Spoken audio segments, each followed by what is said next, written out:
Welcome back. सो अब हम लोग पढ़ेंगे डायनेमिक मेमोरी एलोकेशन के बारे में, जिसमें बेसिकली होता है new and delete.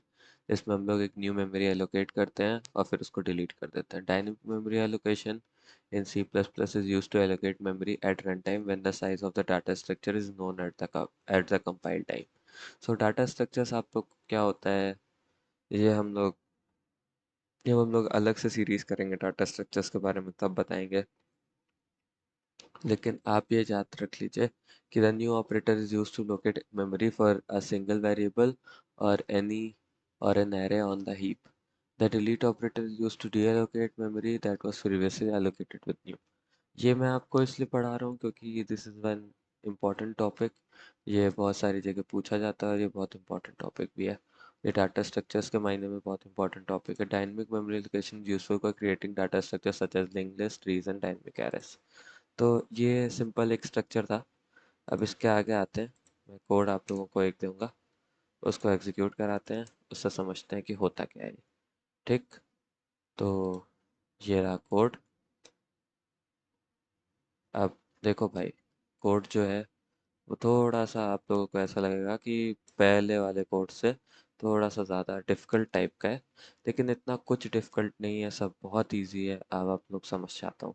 Dynamic memory allocation में हम लोगों ने एलोकेट किया सिंगल इंटीजर के लिए। तो हम लोगों ने देखो डायनेमिक मेमोरी एलोकेशन से यहाँ पे एलोकेट किया, ये है उसका सिंटैक्स।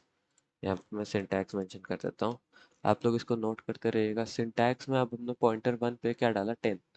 और फिर हम लोगों ने एक साइज नाम का वेरिएबल दिया जो कि एरे के लिए होता है। तो एरे के लिए भी हम लोगों ने ऐसे ही वैल्यूज को इंटीग्रेट करते गए।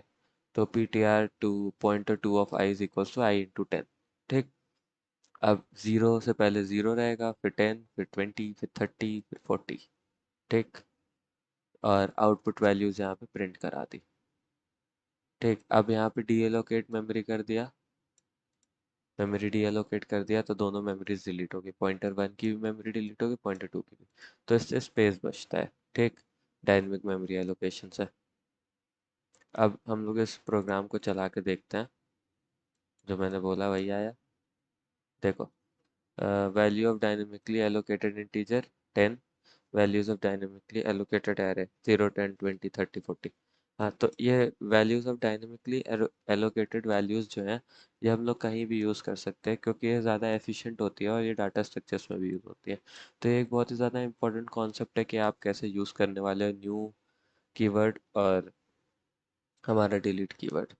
तो बेसिकली इसकी एक्सप्लेनेशन भी मैं आपको बोल देता हूँ कि अगर हम लोग इस एग्जांपल में we allocate this memory directly for a single integer. ठीक, और उसका सिंटैक्स मैंने आपको ऊपर दिखा दिया था। अगर आपको एरे के लिए एलोकेट करनी है तो ऐसे एलोकेट कर सकते हैं। ठीक, आगे बढ़ते हैं। फिर हम लोग दोनों की वैल्यूज़ को आउटपुट में दिखा देते हैं और फिर हम लोग जो है इंटीजर की और एरे की दोनों की वैल्यूज़ डिलीट कर देते हैं। तो ये एक सिंपल कोड है न्यू और डिलीट का। तो आपको को पता ही है डायनेमिक मेमोरी एलोकेशन एक बहुत ही ज़्यादा इम्पोर्टेंट टॉपिक है। अ, इसके इम्पोर्टेंट टॉपिक इसलिए होने की कि ये क्यों है एक इम्पोर्टेंट टॉपिक, वो मैं आपको बताता हूँ इस वीडियो में ही। तो नेट नहीं कनेक्टेड है, पहले मेरे को कनेक्ट कर लेने दीजिए, फिर will continue. Just a minute.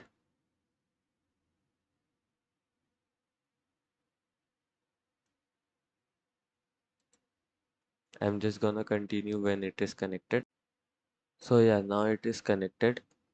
सो अगर मैं इस टॉपिक की आपको इम्पोर्टेंस बताऊं तो बहुत ज़्यादा इम्पोर्टेंस है, क्योंकि अगर आप डायनेमिक एरे नहीं यूज़ करोगे ना तो अ, आपकी जो मेमोरी रहेगी वो एफिशिएंटली आप मैनेज नहीं कर सकते।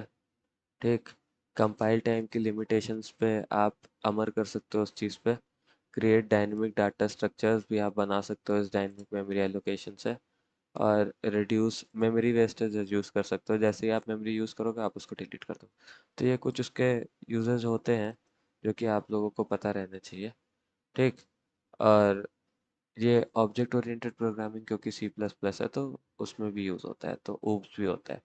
तो ये कुछ सारी चीज़ें जो आपको पता रहनी चाहिए थी न्यू और डिलीट के बारे में। और भी तरीके होते हैं इनिशियलाइज करने के लिए, जैसे कैलॉक मैलॉक, वो भी होता है। तो लेकिन कैलॉक और मैलॉक बेसिकली ज़्यादा यूज़ सी में होते हैं, यहाँ पे न्यू और डिलीट ज़्यादा यूज़ होता है, तो हम लोग न्यू और डिलीट ही ज़्यादा यूज़ करते हैं। तो आई गेस आपको मेरी बात समझ में आ रही होगी। तो मिलते हैं हम लोग नेक्स्ट वीडियो में, जहाँ पे हम लोग डिस्कस करेंगे अपने सी प्लस प्लस का अगला टॉपिक, जिसका नाम है स्ट्रक्चर्स। और फिर हम लोग स्ट्रक्चर्स के बारे में जानेंगे इन 3 टॉपिक्स में।